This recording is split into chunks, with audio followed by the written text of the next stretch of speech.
સ્વામિનારાયણ ભગવાનની જય. અક્ષર પુરુષોત્તમ મહારાજની જય. ગુણાતીતાનંદ સ્વામી મહારાજની જય. ભગતજી મહારાજની જય. શાસ્ત્રીજી મહારાજની જય. યોગીજી મહારાજની જય. પ્રમુખ સ્વામી મહારાજની જય. મહંત સ્વામી મહારાજની જય.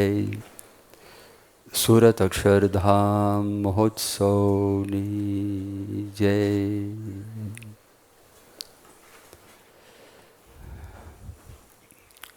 પ્રાર્થનાના શબ્દો ફરી વખત આપણે સાંભળીએ. પૂજા પછી આપણે પ્રાર્થના કરીએ છીએ. આમ તો આપણી જે આ સંસ્કૃતિ છે તો એ સંસ્કૃતિની અંદર હજારો વર્ષોથી પ્રાર્થના થતી આવે છે. વેદનો આપણે વિચાર કરીએ તો સનાતન ધર્મનું મૂળ વેદ છે. તો ઋગ્વેદની અંદર બધા દેવતાઓની પ્રાર્થના એ આપણને જોવા મળે છે. પછી બહુ જ પ્રખ્યાત પુરુષોક્ત છે. તે પુરુષોક્ત પણ એ વેદનો જ એક ભાગ છે. ઉપનિષદો એ જ્ઞાનકાંડ કહેવાય, વેદનો વિભાગ. એની અંદર પણ શાંતિપાઠ, તો શાંતિપાઠ એ પ્રાર્થના છે. પ્રાર્થના આપણે એટલા માટે કરીએ છીએ કે સત્યનો સ્વીકાર. તો આપણા મનમાં એમ થાય કે આમાં સત્ય શું? ભગવાન છે એ સત્ય છે. કોઈ માણસ કંઈક બોલે તો એ માણસ સાચું બોલતો હોય તો આપણે એમ કહીએ કે એ માણસ સત્ય બોલે છે. પણ તાત્વિક દ્રષ્ટિએ એ સત્યનો અર્થ એ બીજો થાય છે. તાત્વિક દ્રષ્ટિએનો અર્થ એવો થાય છે કે જેનું અખંડ અસ્તિત્વ છે એ સત્ય છે. આપણે એમ કહીએ કે આ મકાન છે પણ 200 વર્ષ પછી એ મકાન રહેશે નહીં. એટલે આપણે આજનું જે વાક્ય સાચું છે 200 વર્ષ પછી એ વાક્ય છે ખોટું પડી જાય, કારણ કે મકાનનું અસ્તિત્વ નથી હોતું, એ નાશ થઈ જાય. આરસીસીમાં બનાવ્યું હોય તો જે સત્યનો સ્વીકાર એ આપણે એ કહેવા માગીએ છીએ કે ભગવાન છે પરમ સત્ય છે. એટલે એ ભગવાનની મરજી વગર સૂકું પાંદડું પણ કોઈનું હલાવ્યું હલતું નથી, એવી વાત આપણા શાસ્ત્રની અંદર કરવામાં આવી છે. એટલે એ ભગવાન છે એને આપણે યાદ કરીએ છીએ. આપણી કમજોરીનો પ્રામાણિકપણે સ્વીકાર કરી કે અમારા કોઈ બળે કરીને આ કામ મારાથી થાય એવું નથી. એટલે ભગવાનના જે સિદ્ધાંતો છે, સિદ્ધાંતો પ્રમાણેની આપણી માગણી અંદર ભળે તો એ પ્રાર્થના કહેવાય. પ્રાર્થના માટે એવું કહેવામાં આવે છે કે આપણે બધું જ કરી શકતા હોઈએ, એમ છતાં જ્યારે આપણે પ્રાર્થના કરતા હોય તો તે વખતે આપણા મનમાં એવો વિચાર હોય કે મારા કોઈ પણ બળે કરીને હું આ કામ કરી શકું એમ નથી. કેવળ આપના જ બળથી આ કામ થશે. અને કામ પૂરું થયા પછી આપણે ભગવાનનો આભાર માનીએ કે આપની કૃપાથી, આપના આશીર્વાદથી આ કામ થયું છે, તો એ સત્યનો સ્વીકાર છે. એટલે એ જે પરંપરા છે, તો પરંપરા દરેક ધર્મની અંદર, દરેક સંપ્રદાયની અંદર એ પ્રાર્થના છે એ બહુ મોટો ભાગ ભજવે છે. ભગવાન સ્વામિનારાયણે પણ વચનામૃતની અંદર ઘણા બધા સ્થાનમાં રોજ પ્રાર્થના કરવાનો આદેશ આપેલો છે. દાખલા તરીકે ગરડા પ્રથમ પ્રકરણનું 48મું વચનામૃત છે, ગરડા અંત્ય પ્રકરણનું 39મું વચનામૃત છે. એ સિવાય પણ ઘણા વચનામૃત છે જેમાં ભગવાન આપણને એવો આદેશ આપે છે કે આપણે રોજ પ્રાર્થના કરવી. યોગીજી મહારાજ તો પોતે એવી વાત કરતા, 24 કલાક પ્રાર્થના કરવી.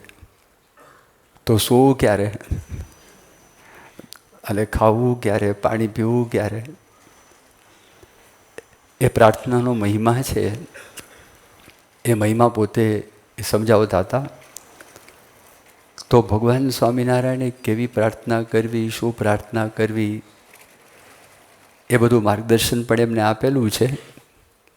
અને આપણે જો એ પરંપરા જોવા માટે જઈએ તો એ પરંપરાની અંદર યોગીજી મહારાજ, પ્રમુખ સ્વામી મહારાજ, મહંત સ્વામી મહારાજ એ તો રોજ પ્રાર્થના કરતા, પણ સામૂહિક રીતે પૂજા પછી પ્રાર્થના કરવાની જે વિધિ છે, તો એ વિધિ એમને પ્રવર્તાવી. એટલે પછી આપણે પ્રાર્થના કરીએ છીએ કે હે મહારાજ, હે સ્વામી, હે પ્રમુખ સ્વામી મહારાજ, હે મહંત સ્વામી મહારાજ, સૌને સત્સંગનું યથાર્થ સુખ આવે. તે માટે સર્વની સર્વ સમસ્યાઓનું નિરાકરણ કરજો. સૌને સત્સંગનું યથાર્થ સુખ આવે એના પર આપણે યથામથી વાતો કરી અને સમયની મર્યાદા પ્રમાણે, પણ તે માટે સર્વની સર્વ સમસ્યાઓનું નિરાકરણ કરજો. આ બીજી પ્રાર્થના. બધાની ઘણી બધી સમસ્યાઓ હોય છે, તો એ સમસ્યાઓનું તમે નિરાકરણ કરજો. નિરાકરણ કરે તો પછી આપણને ભગવાનનું ભજન કરવાનું સુખ આવે. જ્યાં સુધી આપણા માથા ઉપર સમસ્યાઓ હોય, તકલીફો હોય, મુશ્કેલીઓ હોય, તો મુશ્કેલી માટે પણ આપણે પ્રાર્થના કરતા હોય, પણ આંખમાં જેમ કણ ખૂંચે એમ ખૂંચ્યા કરે.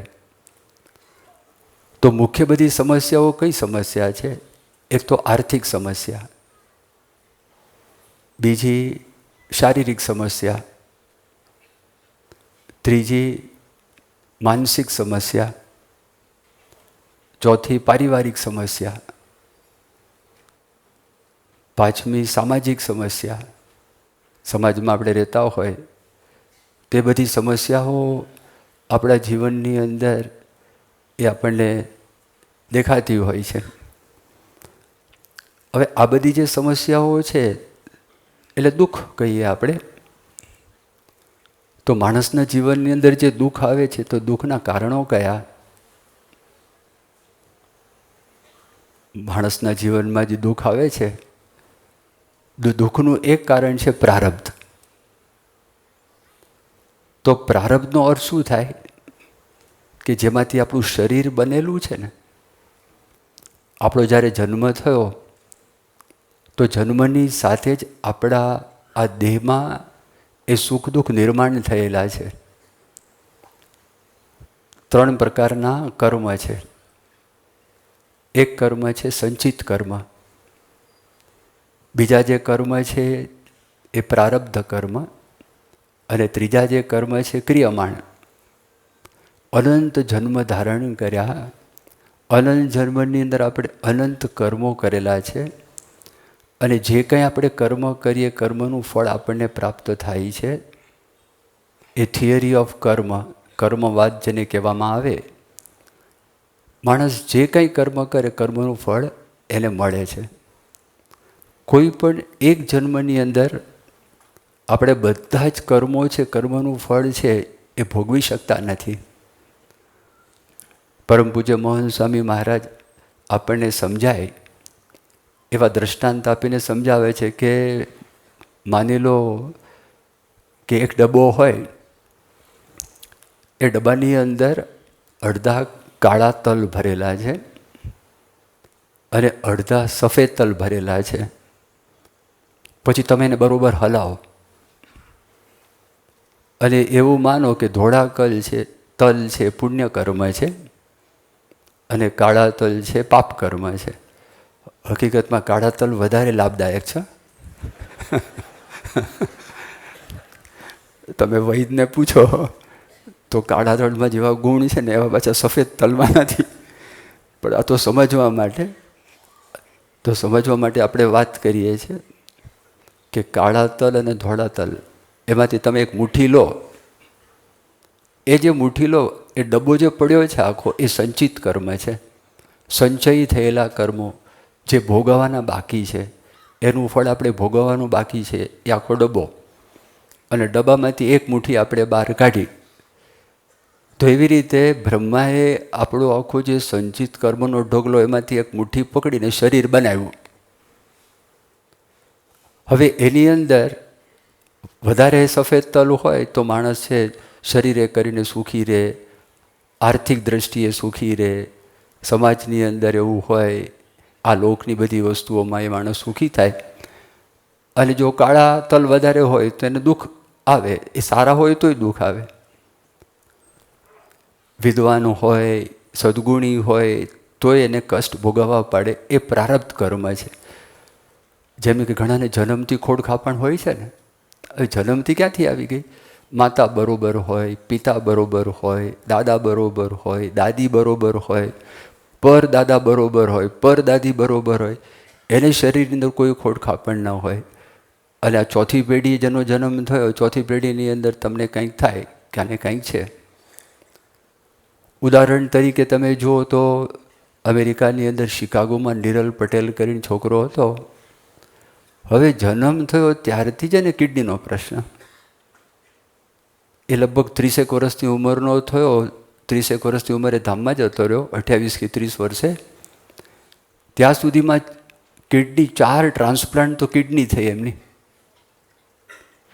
અને એમના શરીર ઉપર 74 ઓપરેશન થયા, જેની વિડીયો આપણી પાસે છે. 74 ઓપરેશન. હવે એ જન્મ થયો બિચારો ક્યાં પાપ કરવા માટે ગયો હતો? એને ક્યાં કોઈને દુઃખી કરેલા હતા? એને ક્યાં કોઈને તકલીફ પહોંચાડેલી હતી? ઘણાને જન્મથી ડાયાબિટીસ હોય, ટાઈપ 2 ડાયાબિટીસ કે ને, ટાઈપ 1 ડાયાબિટીસ. તો એ ટાઈપ 1 ડાયાબિટીસ જન્મથી. હવે ટાઈપ 1 ડાયાબિટીસ જન્મથી હોય તો આખી એને જિંદગી સુધી ધ્યાન રાખવું પડે, ખાવામાં, પીવામાં, હરવામાં, ફરવામાં. હવે કોઈને હિમોફિલિયા હોય તોય ઉપાધિ. જન્મથી જ આવું બધું હોય છે. હવે જન્મથી હોય તો આખી જિંદગી સુધી કાં તો દવા ઉપર શરીર મેનેજ કરતા જ રહેવું પડે.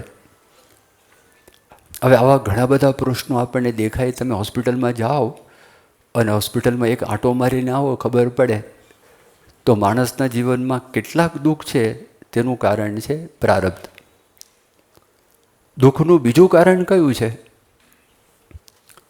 તો શ્રીજી મહારાજે વતનામૃતમાં વાત કરી. ગરડા પ્રથમ પ્રકરણનું 34મું વતનામૃત. એ વતનામૃતમાં ભગવાન સ્વામિનારાયણ કહે છે, તુચ્છ પદાર્થ માટે ભગવાનની આજ્ઞાનો લોપ કરે છે, એણે કરીને એના જીવનની અંદર દુઃખ આવે છે. દાખલા તરીકે ભગવાને તો આજ્ઞા કરી છે જુગાર ન રમવો છે જ. હવે આ ભગવાને આજ્ઞા કરી જુગાર ન રમવો, છતાં માણસ રમે, પછી એના જીવનની અંદર દુઃખ આવે. અને આ દુઃખ સામાન્ય દુઃખ નથી, બહુ મોટું દુઃખ છે. ભગવાને બીજી આજ્ઞા કરી દારૂ ન પીવો. હવે દારૂ ન પીવો ભગવાને તો આજ્ઞા કરી લે છે, ડૉક્ટરો ના પાડે છે. સિગરેટ પીવાની ના પાડે, તમાકુ ખાવાની ના પાડે, તોય માણસ સંગે કરીને એ દારૂ પીવે કે એ કરે તો પ્રશ્ન થવાનો જ કે નહીં. ભગવાને આજ્ઞા કરી નાટક ચટક જોવું નહીં. હવે જુવાન અવસ્થા હોય, કોલેજમાં જતા હોય, પિયર પ્રેશર હોય, બધા છોકરાઓ રંગીલા હોય, અને પહેલી જ વખત સ્કૂલમાંથી સ્વતંત્રતા મળી હોય, કોલેજમાં આવે ને ત્યારે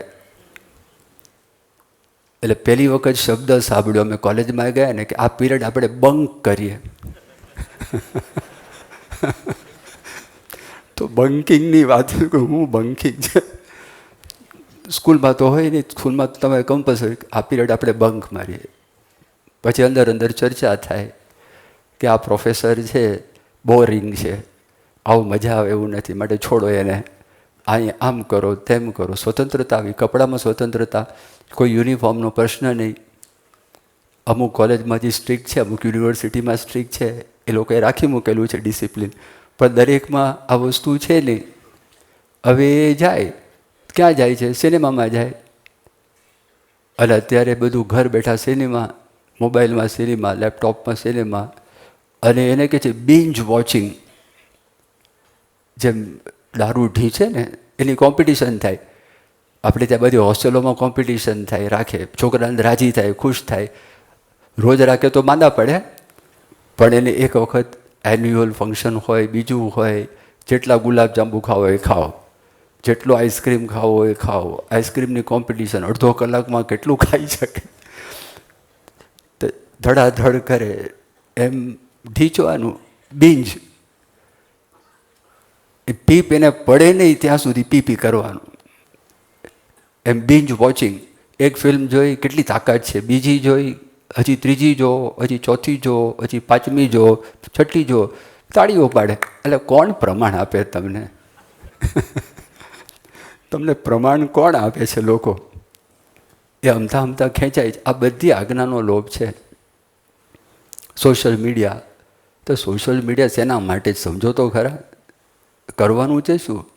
સોશિયલ મીડિયાએ તો તમે સાયકાઇટ્રિસ્ટને પૂછો, એણે જે ઉપાધિ કરી છે લાઇક્સ એન્ડ ડિસલાઇક, આના લાઇક એટલા થયા, ઊંચો થાય, આના લાઇક થયા નથી, તરત કમ્પેરિઝન, તારે કેટલા લાઇક આવ્યા, તારે કેટલા લાઇક આવ્યા.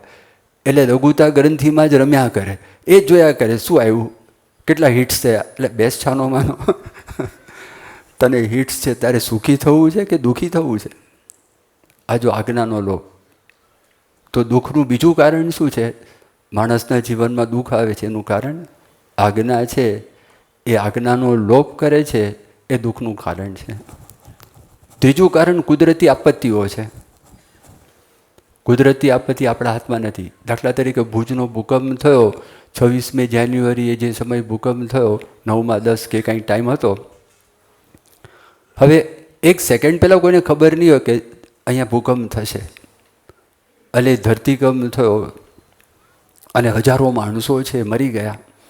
અથવા તો મચ્છુ ડેમ તૂટ્યો મોરબીની અંદર, મચ્છુ નદી ઉપર, રાત્રે 15 ફૂટ પાણી છે ધસી આવ્યું, અને એમાં પણ 10-15 હજાર માણસો છે એ ઉપડી ગયા, અને બીજા 2 ઘર થઈ ગયા. ઇલેક્ટ્રિસિટી જતી રહી, પાણીની તંગી, રોગચાળો ફાટી નીકળ્યો. આ બધા જ કાર્યક્રમ આ વખતે અમારે ભુજ જવાનું થયું હતું, અને તે વખતે બધી વાત કરી. એ વખતે જે હાજર હતા વર્ણન કરતા હતા. એવી પરિસ્થિતિ સર્જે. તમે સવારના પોરમાં કુદરતી હાજત કરવા માટે ક્યાં જાઓ એ પ્રશ્ન. કેટલા બધા દિવસો સુધી પાણી નહીં, તમે કરો કેવી રીતે? એટલે ત્રીજું દુઃખનું કારણ છે માણસના જીવનમાં આવે છે, એનું કારણ છે કુદરતી આપત્તિ. ચોથું દુઃખનું કારણ કયું છે? પોતાનો સ્વભાવ. જ્યારે દિલ્હી અક્ષરધામ તૈયાર થયું હતું ને, તો દિલ્હી અક્ષરધામ વખતે અમારે અવારનવાર 5 વર્ષ સુધી અમદાવાદથી અમારે દિલ્હી જવાનું થાય, ટ્રેનમાં બેસીએ, અને જે સંતો સંકળાયેલા હતા એ મહિનામાં એકાદ વખત ત્યાં આગળ જવાનું થતું. એક વખત અમે એ ટ્રેનમાં પાછા જતા હતા, અને અમે જે કમ્પાર્ટમેન્ટ હતું અમારું, એમાં બધા સંતો બેઠા હતા. એમાં એક ટીસી હતા. તો એ ટીસી પોતે, એના તો યુનિફોર્મ હોય, સફેદ કપડાં, પણ બીજો એક માણસ છે ને એ અમારા પર સીટ પર આવીને બેસી ગયો. જીન્સમાં હતા અને ટી શર્ટ પહેરેલું હતું. ઓલો ટીસી એને કહે નહીં, ભાઈ તમારી આ સીટ નથી, તમે ઊભા થાવ. અને અમે વિચાર કરીએ કે અહીંયા આગળ આવ્યા તો સત્સંગ કરશું. એની મેં તે આવી ગયા છે, તો સામેથી આવ્યા છે તો સત્સંગ કરશું. હવે તે વખતે મોબાઈલ ફોન નહોતા, વોકમેનનો જમાનો હતો. વોકમેન એ આવતું, અને કાન ઉપર પહેરે, અને એમાં જે સાંભળે. તો એ પાછું હતું લટકાવેલું. કોણ છે આ વ્યક્તિ? અને પછી ટિકિટ બધી ચેક કરી ટીસીએ. એ ચેક કર્યા પછી કીધું કે આ બેઠા છે ને એ અમારા સાહેબ છે. ટીસી એવું બોલ્યા, આજે બેઠા છે ને અમારા સાહેબ છે. થોડી આંખો મોટી અને આમ ઇન્ટેન્ટ એવું હતું. ઇન્ટેન્સલી જોતા હતા. બસ ધીરે ધીરે વાત કરી કે હું અમદાવાદમાં રહું છું. એમનું નામ તો ત્યારે હું ભૂલી ગયો. અટક મોદી યાદ છે. હા, કિરણ મોદી કેવું કંઈક નામ હતું. તો એમણે કીધું કે બધી વાતચીત કરી. અને વાતચીતમાં અત્યારે મને યાદ નથી શા માટે સ્વભાવની વાત નીકળી, પણ કંઈક વાત બધી નીકળી. એમણે કીધું કે સ્વામી, અત્યારે હું જે પોઝિશનમાં છું ને એના કરતાં હું 2-3 પોઝિશન આગળ હોત. પણ મારું પહેલું પ્રમોશન અટક્યું, બીજું પ્રમોશન અટક્યું, ત્રીજું અટક્યું. તમે પૂછ્યું કારણ શું? કે મારી જીભ. મારી જીભ બોલવામાં એટલો તીખો છું. અમારે ત્યાં આગળ રેલવેની અંદર તો એક પોસ્ટકાર્ડ લઈને કોઈ ફરિયાદ કરે ને તોય મેમો આપે. અને અંદર તો બધું ચાલતું જ હોય, કોમ્પિટિશન. અને જે વખતે પ્રમોશનની વાત આવે ને તો તે વખતે કહ્યું તો તમારી સામે પોસ્ટકાર્ડ આવ્યું છે, તમારી ફરિયાદ આવી છે, તો તમારું પ્રમોશન અમે અટકાવીએ છીએ. આ મારી જીભ, મારો સ્વભાવ. કે આ સ્વભાવને લીધે હું દુઃખી છું. પછી એણે એક વાત કરી કે હું તમારા મંદિરે આવ્યો છું અને હું ઘાટલોડિયા રહું છું. અને તમારા મંદિરના બુક સ્ટોલમાંથી મેં કસેટ છે એ ખરીદેલી છે. તો મારો નાનો બાળક છે, એ બાળકને હું કેસેટ મૂકું, એ ચેષ્ટા સાંભળે. મેં કહ્યું ચેષ્ટા? સત્સંગીની ગુણ ભાવી એ કે આ ચેષ્ટા સાંભળે અને પછી જ મારો બાળક ઊંઘે છે. ત્યાં સુધી એને ઊંઘ નથી આવતી. એટલે જે ઉપરના દેખાવથી દેખાતું હતું ને, જીન્સ ને વોકપેન ને પછી એણે વાત કરી છો દુઃખનું કારણ છે સ્વભાવ. આપણને બીજું કોઈ દુઃખ આપતું નથી. અમેરિકાના રાષ્ટ્રપતિ રૂઝવેલ્ટ, બીજું વિશ્વયુદ્ધ થયું ને તે વખતે એ રૂઝવેલ્ટ એના રાષ્ટ્રપતિ હતા, પ્રેસિડન્ટ હતા. અને એલાઇડ ફોર્સીસના સુપ્રીમ કમાન્ડર એ આઇઝનહોવર હતા. રૂઝવેલ્ટના પત્ની એક વાક્ય પોતે બોલ્યા, એમણે પોતે વાત કરી, બહુ વિચાર કરવા જેવી છે કે no one can make me unhappy without my consent. No one can make me unhappy without my consent. કોઈ પણ માણસ મને દુઃખી ના કરી શકે મારી અનુમતિ વગર. હું એને અનુમતિ આપું તો જ દુઃખી થાય. બહારથી લોકો ગમે તે કે, પણ આપણે એનો અભિગમ, આપણો પ્રતિભાવ કઈ પ્રકારનો છે આપણા હાથમાં છે. એ જો આપણે વિચાર કરીએ તો આપણને વાંધો ના આવે. એટલે ચોથું દુઃખનું કારણ કયું છે? આપણા જે સ્વભાવ છે ને, એ સ્વભાવને લીધે માણસ દુઃખી થાય. અને પાંચમું દુઃખ ના કહેવાય, પણ આપણી દ્રષ્ટિએ દુઃખ લાગે, જેને છે ને દુઃખ લાગતું નથી, એ છે કસોટી. ભગવાન કસોટી કરે. એનો કોઈ વાંક ના હોય, કંઈ કરતાં કાંઈ ન હોય. એ વ્યક્તિના મનની, શરીરે દુઃખ હોય, મનની અંદર દુઃખ ના હોય. જેમ મેં નિરલની વાત કરી, તો નિરલમાં શરીરની અંદર દુઃખ, પણ તમે એની વિડીયો સાંભળો. નિરલને પૂછે છે કનુભાઈ બારોટ, શિકાગોની અંદર વર્ષો સુધી એમને પૂજારીનું કામ કર્યું, સેવા કરી, આપણી સંસ્થાની ઘણી બધી સેવા કરી. આપણા એપીસી છાત્રાલયની અંદર પોતે અભ્યાસ કરતા હતા અને ત્યાં આગળ ગયા, સ્વેચ્છાએ કરીને પછી સેવા કરતા હતા. એ ઇન્ટરવ્યૂ લે છે નિરલનો. એને કીધું કે તને એવું નથી લાગતું કે ભગવાન તને આટલું બધું દુઃખ શા માટે આપે છે? એ કે તને એવું નથી લાગતું કે તારો આ એક કાન છે એ કામ કરતો બંધ થઈ ગયો છે અને એક જ કાન ચાલે છે? કે ના. કે કેમ એમ? ભગવાને એક કાન એટલા માટે બંધ કર્યો છે હું કોઈની નિંદા ન સાંભળું. એક કાન એટલા માટે આપ્યો છે ભગવાનનો મહિમા સાંભળું. હવે આપણને લાગે કે આ માણસ ગજબનો માણસ લાગે છે, શું આ છે? એ કસોટી ભગવાન કરે છે. અને એ અગ્નિ કહેવાય ને, ફાયર, એ ફાયરમાંથી પસાર થાય. સોનાની કસોટી થાય ને, દરેકની કસોટી ભગવાન નથી કરતા. એટલે ગભરાતા નહીં કે આડું આ કંઈક આવશે તો. મેં તમને કાશી કાકાની વાત કરીને, બોચાસણનું મંદિર થયું અને તે વખતે મૂર્તિ ચડતી નથી અને કાશી કાકા હાજર હતા, એકદમ નિષ્ઠાવાળા. પણ જ્યારે જ્યારે પ્રમુખ સ્વામી મહારાજ અમદાવાદ આવે અને દર્શન કરવા માટે આવે તો એક પ્રાર્થના સ્વામીને કે સ્વામી કસોટી કરતા નહીં. કસોટી કરતા નહીં, કારણ કે એમણે જોયું હોય ને કસોટીમાં ભલભલા છે. વાતો તો ઘણા કરનારા હોય, સાંભળનારા પણ ઘણા બધા હોય, પણ જે વખતે જીવનની અંદર ખરેખર પ્રસંગ બને અને તે વખતે એ કઈ રીતે એ વર્તે છે એ બહુ અઘરું કામ છે. તો એ કસોટીની વાત, આ 5 વસ્તુઓ છે જેને કરીને માણસના જીવનની અંદર દુઃખ આવે છે.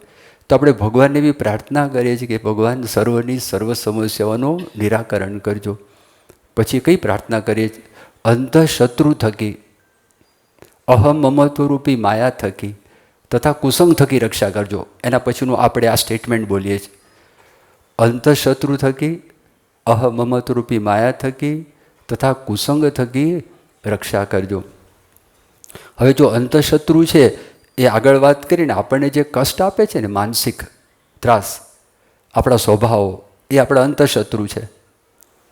અંતઃશત્રુ તો શ્રીજી મહારાજે વાત કરી, કામ, લોભ, સ્વાદ, સ્નેહ, માન. પછી એની સાથે બધું જોડાયેલું છે, ઈર્ષા, ક્રોધ, મત્સર, અસૂયા, દર્પ, દંભ, છળ, કપટ. એ બધું એની સાથે આખું મોટું લશ્કર છે, એ લશ્કરીની સાથે સંકળાયેલું છે.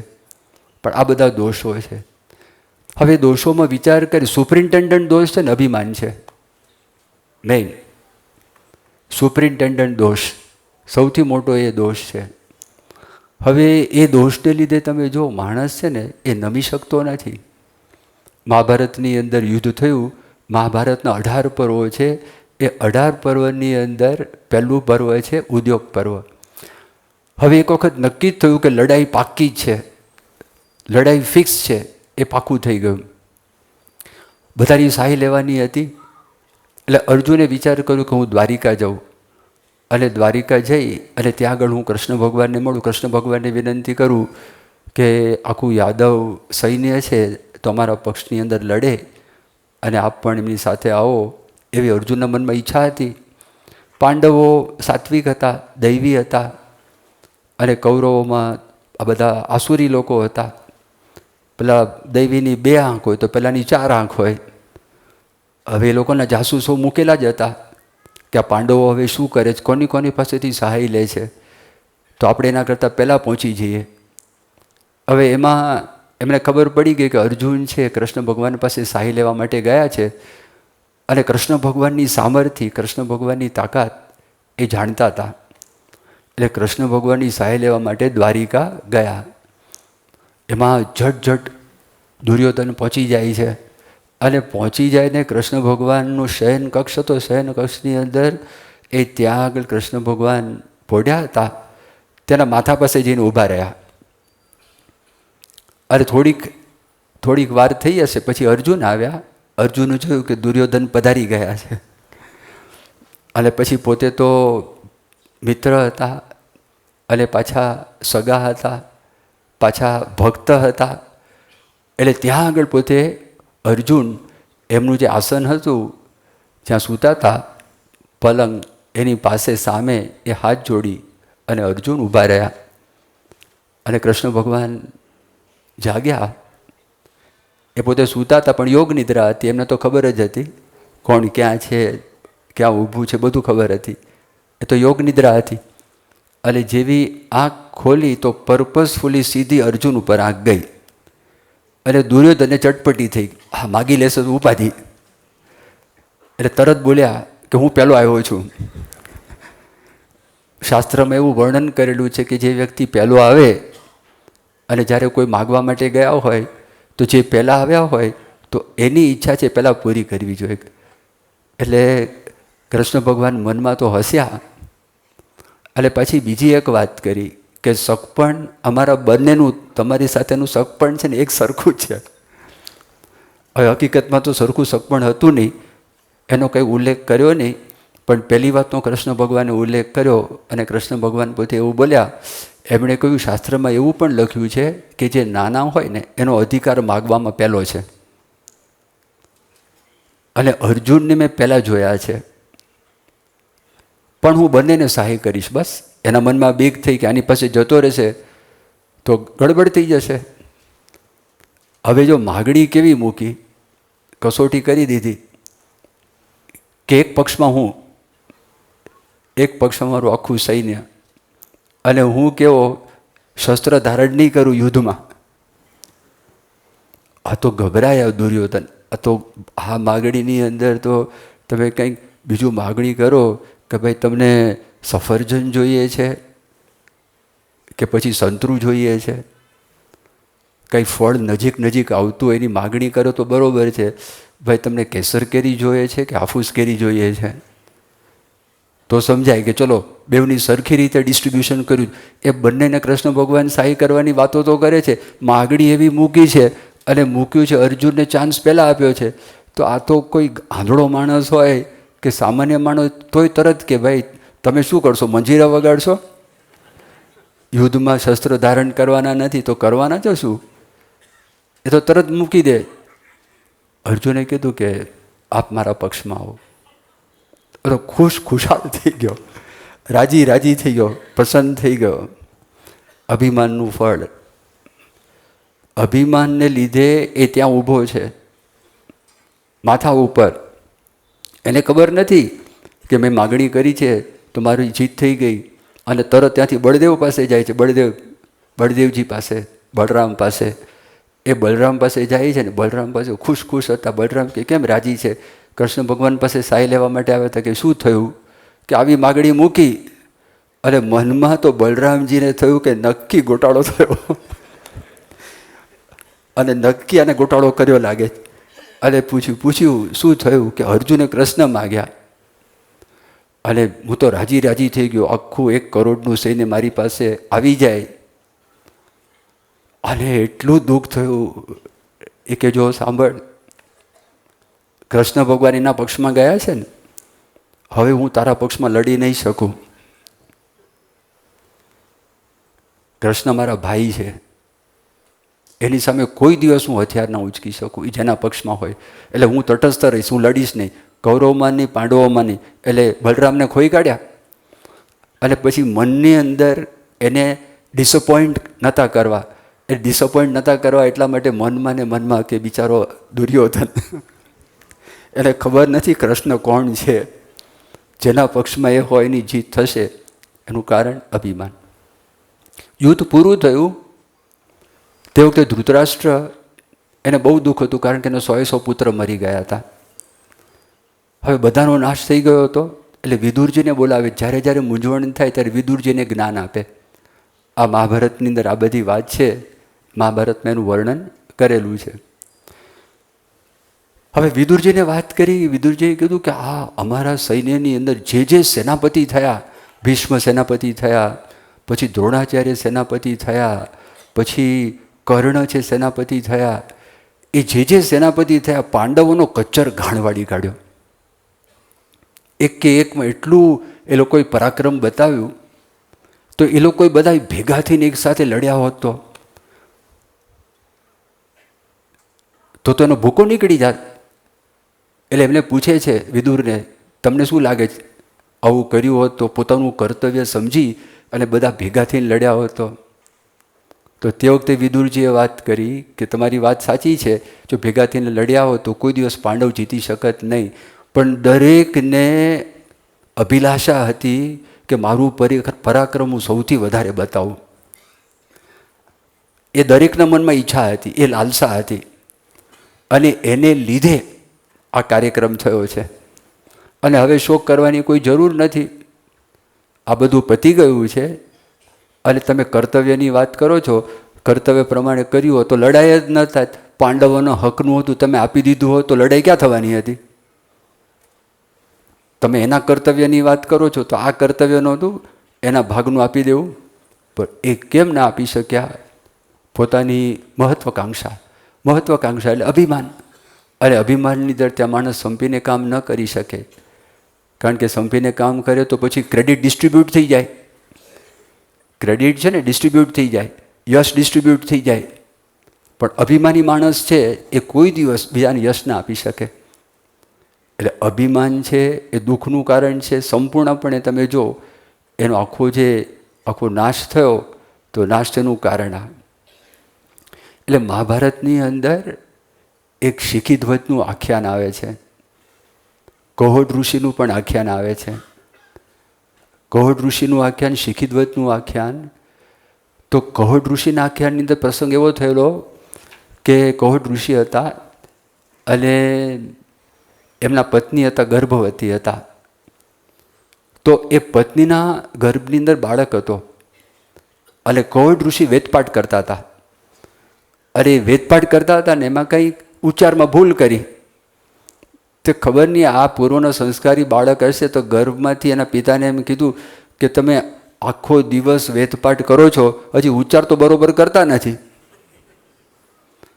તો એનો બાપ છે એ બાપ થયો ગરમ.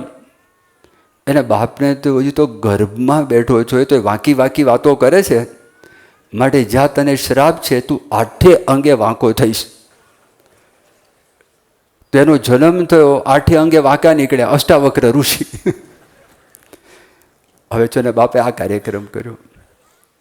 શિખીધ્વજ રાજા હતા અને શિખીધ્વજ રાજા હતા, એમની પત્ની હતી ચુડાલા અને યોગીની હતી એ. હવે આને કંઈ ફીસી ચડી ગઈ હશે, વાતો સાંભળીને ચટકી લાગી હશે, તો એમને સંન્યાસ લઈ લીધો. વૈરાગ ઉત્પન્ન થયો, નીકળી ગયા, મંદરાચલ પર્વતમાં પહોંચી ગયા. તો એના જંગલની અંદર ઝૂંપડી બાંધીને ત્યાં આગળ રહેતા હતા. પણ આ યોગીની હતી અને એ જ્ઞાની હતી, એને ખબર હતી શિખીધ્વજને જે ત્યાગ કરવાનું છે એ ત્યાગ કર્યું નથી અને આ દેહે કરીને ત્યાગ કર્યો છે, માટે મારે એને પાઠ શીખવો જોઈએ.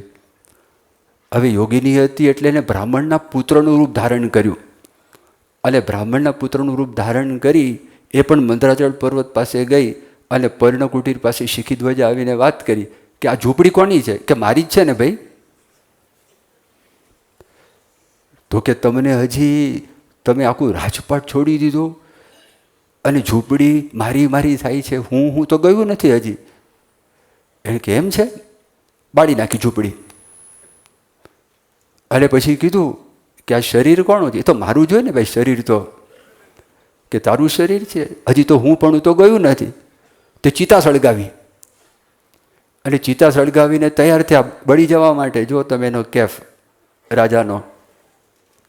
એને કીધું કે આ કે છે તો પછી એણે કીધું જો તમારા શરીરને બાળવાની જરૂર નથી, તમે બળી જાઓ તો એ રાખ છે, રાખ કોની? એ તો મારી જ છે ને. તો કે તું બળી ગયા પછી પણ તારી રાખ હજી તું કહે છે હું મારું, એ તો ગયું નથી હજી.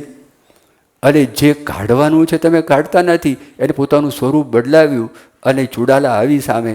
એ કે આ મૂળ છોડવાનું છે, અભિમાન છોડો તો કામ થાય. નારદજી ભગવાનનું મન કહેવાતા.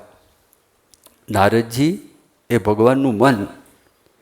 હવે ભગવાનનું મન હતા, પણ જો સાધના છે ને એ સાધના કરતા હોય તો નારદજીના જીવનમાં તમે 2 પ્રસંગ જુઓ. તુમરુએ ગાયું ને તો નારદજીને મનમાં ઈર્ષા આવી, કારણ કે ભગવાન તુમરુ પર રાજી થયા અને ભગવાને વસ્ત્ર આપ્યા.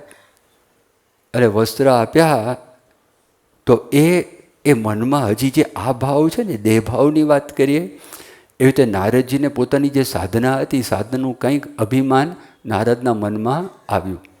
મહાભારતના શાંતિ પર્વની અંદર આ આખ્યાન છે એ આખ્યાનનું વર્ણન કરેલું છે. એટલે એકદમ જ આવ્યું અને ભગવાને શિલનિધિ રાજા એની માયાવી નગરી બતાવી. હકીકતમાં નગરી હતી નહીં એ બતાવી અને નારદજીને કીધું ત્યાં તમે જાઓ. નારદજી ત્યાં આગળ ગયા. હવે રાજા હતા, એની દીકરી હતી વિશ્વમોહિની.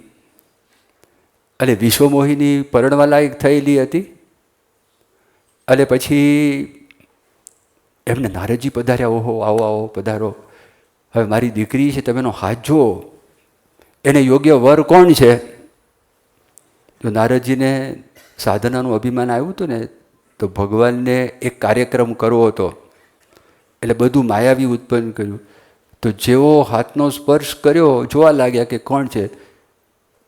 તો નારદજી રાજાને કે આને વરવા યોગ્ય હું જ છું. શીલ લીધી, ગભરાયા.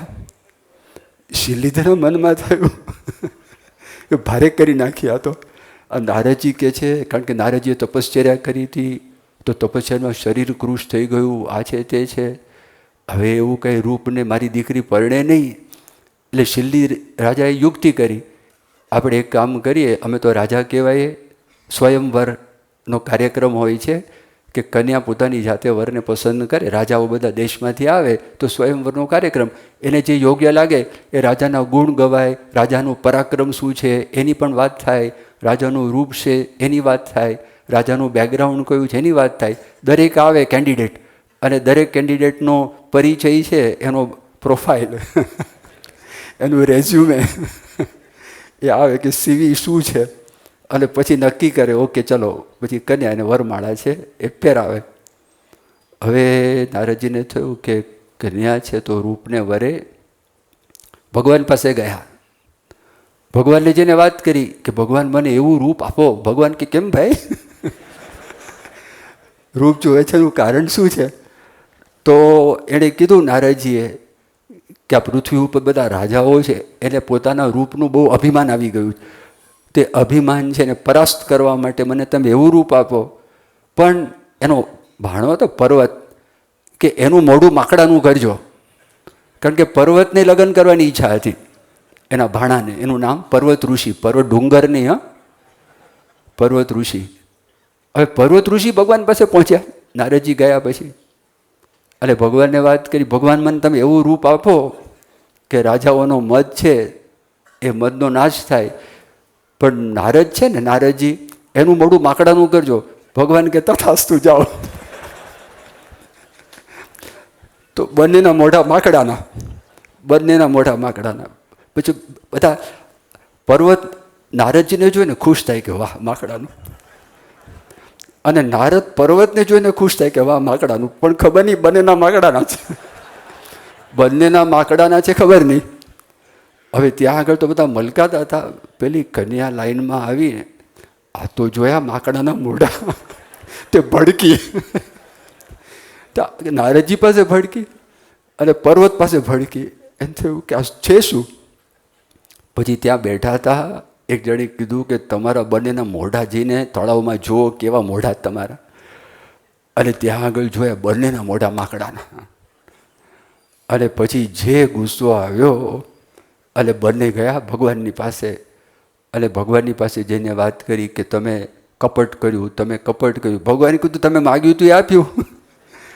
આપણે કીધું તમે ભક્ત છો, એ ભક્તો છો, એને માગણી કરી કે માકડાનું આપો, આને માગણી કરી માકડાનું આપો.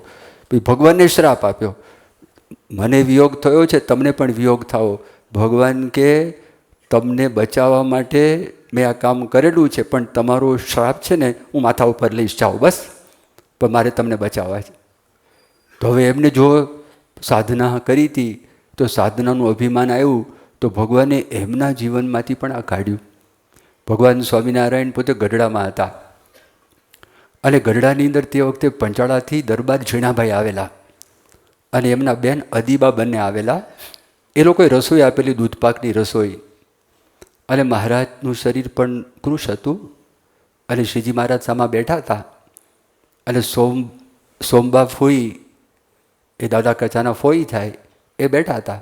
એ બોલી શકતા હતા, કાઠીની ભાષામાં વાત કરી કે આવું નવું શરીર દુબળું રાખવું છે, કેમ ખાતા નથી, તમે જમો. પછી આડી લઈમાં વાત કરી કે મહારાજ તમે છાનું માનું તો ખાતા નથી ને. ત્યારે મૂળજી બ્રહ્મચારીને પૂછ્યો આ પ્રશ્ન. મૂળજી બ્રહ્મચારી કે શું મહારાજ કે હું ખાઉં છું છાનો માનો. તો મૂળજી બ્રહ્મચારી કે મહારાજ શું બોલો, મસાલા બસાલા રાખ્યા છે ઓરડામાં ખાવા માટે? મહારાજ કે હું ખાઉં છું. શું ખાઉં છું? અભિમાન ખાઉં છું, મારા ભક્તોનું અભિમાન હું ખાઉં છું. આ શ્રીજી મહારાજ બોલ્યા. શ્રીજી મહારાજનો ભગવાનનો ખોરાક એ અભિમાન છે. અભિમાન માણસને દુઃખ આપે છે. શોધી શોધીને શોધ્યું સત્ય વાર્તા કેરો સાર રે, દેહ માનીને દુઃખનો કહું કેદી ના આવે પાર રે. આ નિષ્કુળાનંદ સ્વામી લખી ગયા. કોઈ દિવસ 3 વખત બોલ્યા, શોધી શોધીને શોધ્યું સત્ય વાર્તા કેરો સાર રે, દેહ માનીને દિલમાં કહું એનો દુઃખનો કેદી ના આવે પાર રે. શ્રી સ્વામિનારાયણ ભગવાનની જય.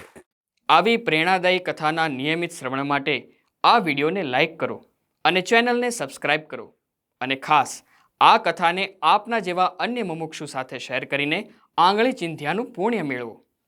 જય સ્વામિનારાયણ.